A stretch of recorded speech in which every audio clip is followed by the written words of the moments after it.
اعوذ باللہ من الشیطان الرجیم بسم اللہ الرحمن الرحیم۔ اب آئیے بسم اللہ الرحمن الرحیم، اب یہ سورہ بقرہ شروع ہو رہی ہے۔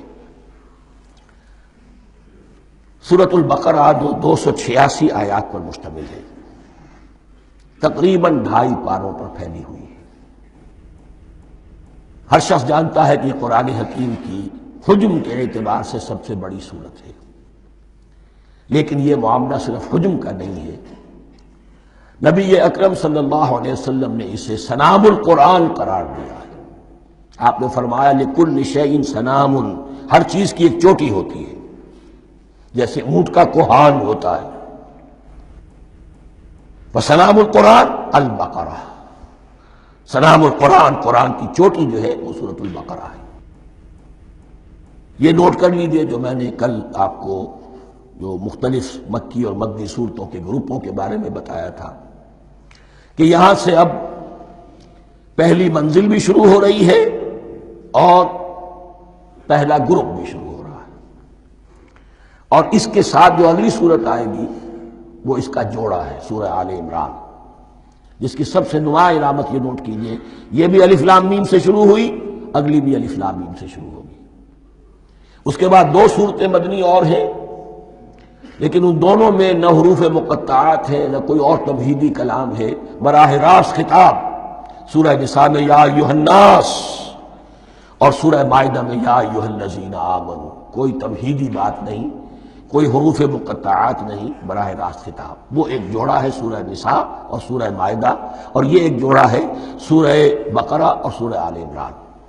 سورہ بقرہ اور سورہ آل عمران کو نبی اکرم صلی اللہ علیہ وسلم نے الزہراوین بھی قرار دیا ہے۔ زہرا کہتے ہیں بڑی روشن چیز کو، یہ حضرت فاطمہ رضی اللہ تعالی عنہا کے نام کے ساتھ آتا ہے، فاطمۃ الزہراء، تو زہرا بہت روشن دمکتی ہوئی شے۔ الزہراوین، یہ 2 نہایت دمکتی ہوئی صورتیں ہیں جو قیامت کے دن 2 بدلیوں کی شکل میں ظاہر ہوں گی، حضور نے فرمایا، اور جو لوگ ان صورتوں سے محبت کرتے تھے ان پر سایہ کریں گی۔ اللہم ربنا اجعلنا منہم، ہمیں اللہ تعالیٰ ان میں شامل فرما دے۔ اس سورہ مبارکہ کو 2 حصوں میں تقسیم سمجھیے۔ ویسے تو یہ کہ رکوع آئیں گے، پارے بھی بدلیں گے اس میں، لیکن حصے 2 ہیں۔ پہلے حصے میں اصل روح سخن سابقہ امت مسلمہ سے ہے، یہود سے، بنی اسرائیل سے۔ دوسرے حصے میں اصل خطاب موجودہ امت مسلمہ سے ہے، امت محمد سے صلی اللہ علیہ وسلم۔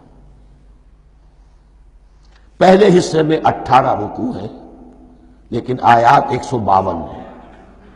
دوسرے حصے میں 22 رکوع ہیں، لیکن آیات 134 ہیں۔ گویا کہ اس سے آپ کو توازن نظر آئے گا کہ اگرچہ ادھر رکوع کی تعداد کم ہے 18، لیکن آیات کی تعداد زیادہ ہے 152۔ دوسرے حصے میں رکوعوں کی تعداد زیادہ ہے 22، لیکن آیات کی تعداد 134۔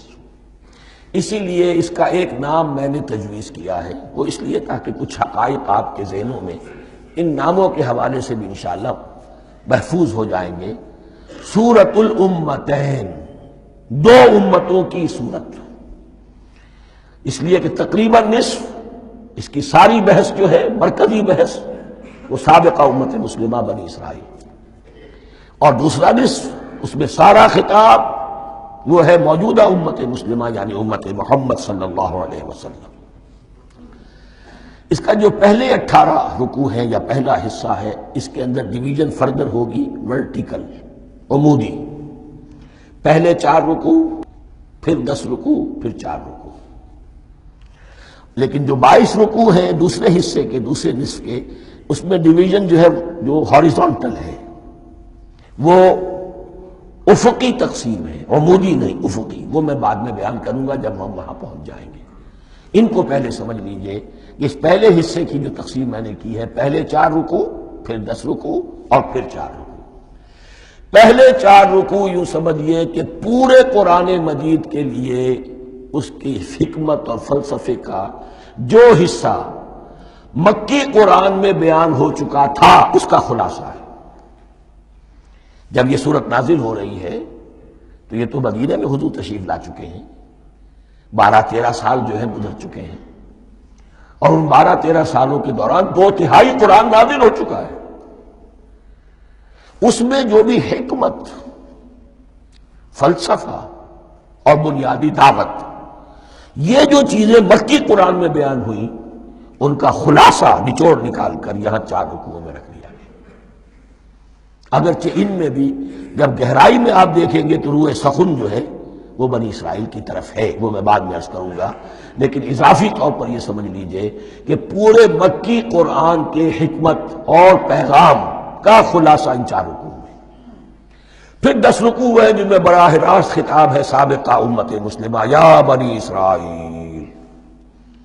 اس کے بھی 2 حصے ہیں۔ پہلے ایک رکوع میں دعوت ہے، بڑا انداز اس کا بڑا پیارا ہے، اس میں دعوت ہے، ایمان لاؤ محمد پر صلی اللہ علیہ وسلم۔